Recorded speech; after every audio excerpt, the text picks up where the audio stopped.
Денеска е крајниот рок за отварање на евентуални понуди на тендерот за нафта на ЈСП. Јавното сообраќајно предпријатие не соопштува дали има пријави, а огласот е тргнат од сајтот на Бирото за јавни набавки. Од Бирото упатуваат на одговори во предпријатието за тоа дали некој се пријавил на тендерот за набавка на нафта кој завршува денеска.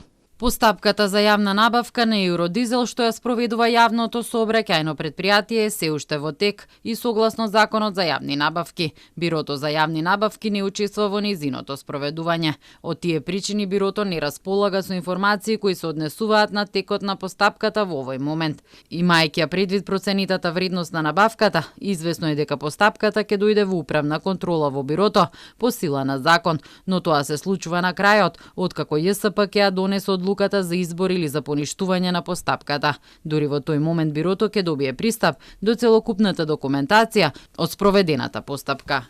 Се троши и нафтата која стигна од државните резерви. Предпријатието ќе има гориво до крајот на неделава, алармираат од синдикатот на возачи.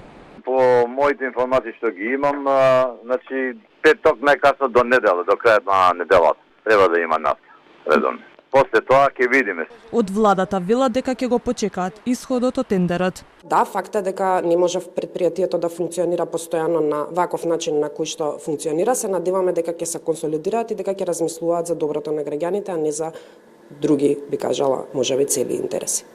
Предпријатието се излекува од долговите, но е во обид да најде фирма добавувач на нафта за да не го остави главниот град без јавен градски превоз. Финансиската полиција пак истражува 2 тендери за набавка на гориво.